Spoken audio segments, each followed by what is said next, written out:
Olá pessoal, a câmera está pulando aí um pouquinho, mas daqui a pouquinho ela para, tá?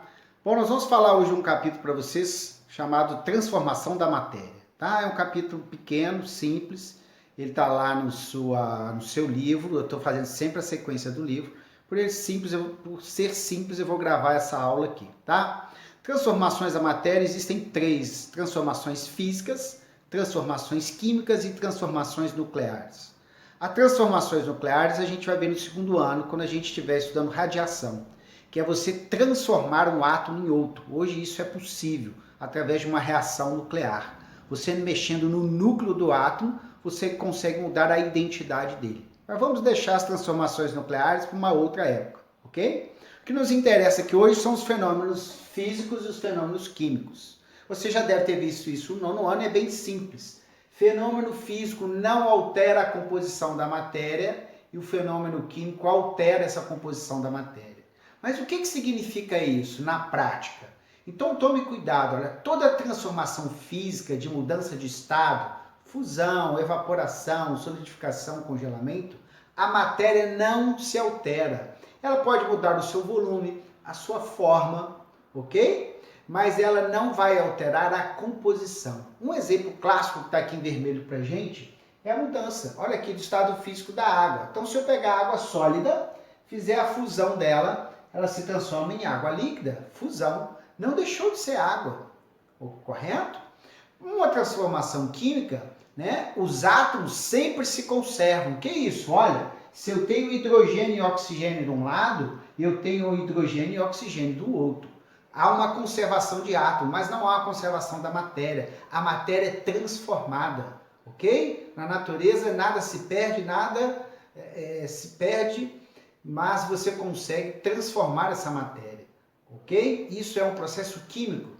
Então, olha só, se eu tenho hidrogênio e oxigênio, eles vão reagir e vão formar a água. Então, veja bem, matéria hidrogênio, matéria oxigênio, gasosos, gasosos. Mudei, agora eu tenho água a vapor. Então, toda reação química tem que produzir uma nova substância. Isso é fundamental, correto? Exemplos de transformações físicas, toda mudança de estado físico da água. Outro exemplo, se eu pegar uma folha de papel, cortar ela todinha, deixou de ser papel? Não, mudei o formato. Então, isso é físico, correto? Se eu pegar uma barra de ferro, levar ela ao fogo, ela dilatar, o que vai acontecer? Nada, ela só dilatou, ela não virou outra substância. Então tem que tomar cuidado com esse tipo de situação, tá? Se eu pegar uma árvore, cortar ela para fazer uma mesa, físico, tá certo? Tome cuidado que alguns livros e algumas apostilas trazem para a gente o seguinte: toda mudança física ela é reversível. Ou seja, você pode ter água líquida e transformar em água sólida de novo, basta levar para o congelador. É verdade, toda mudança física é reversível. E tem gente que fala que toda mudança química ela é irreversível. Isso não é verdade, tá certo? Muitas reações químicas são reversíveis e a gente no segundo ano estuda só um tópico de reações reversíveis, que elas existem. Então guarde o seguinte: tudo aquilo que não transformou a matéria é físico, tudo aquilo que mudou a composição, transformou a matéria é químico. Queimar um papel, por exemplo, sai CO2. CO2 não existia. Se eu pegar um comprimido, né, de Sonrisal, de vitamina C, colocar na água, ele vai dissolver, mas vai liberar gás. Aquele gás não existia antes, ele foi produzido. Opa, isso é químico. Se eu pegar uma colher de sal, colocar num copo com água, dissolver, misturar, formei uma mistura homogênea. Mas eu produzi alguma coisa? Não, eu tinha água e tinha sal. Agora eu tenho os dois no mesmo lugar, uma água salgada.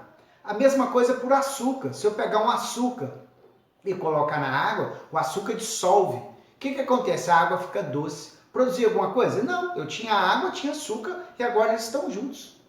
Perfeito? Então, para ser químico, eu tenho que transformar. Agora, se eu pegar um açúcar e colocar ele no fogo, ele vai começar a mudar de cor, ele vai caramelizar. Aquilo é um processo químico, um processo de oxidação. Se eu pegar uma barra de ferro e deixar ela na umidade, por exemplo, do tempo, ela começa a enferrujar. Ferrugem é um processo químico. Digestão é um processo químico, ok? Então isso é importante que você saiba diferenciar pelos exemplos Não é tão importante você guardar o conceito, mas sim saber identificar os exemplos. Olha aqui uma questão que costumou aparecer muito. Ele te dá aqui, ó, substâncias, ok? A mesma substância num sistema, mesma substância no outro sistema, ok? Ao unir os dois sistemas, veja bem o que aconteceu.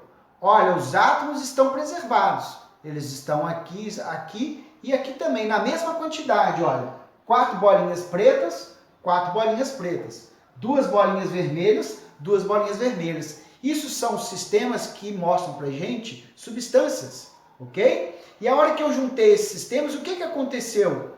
Olha, elas se agruparam de forma diferente. Então, na química é assim, os átomos são preservados, mas para formar uma nova substância, eles se combinam de maneiras distintas.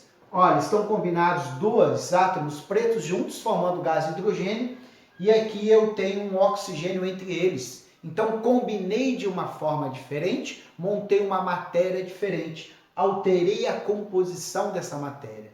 Tá certo? Valeu, obrigado, espero que vocês tenham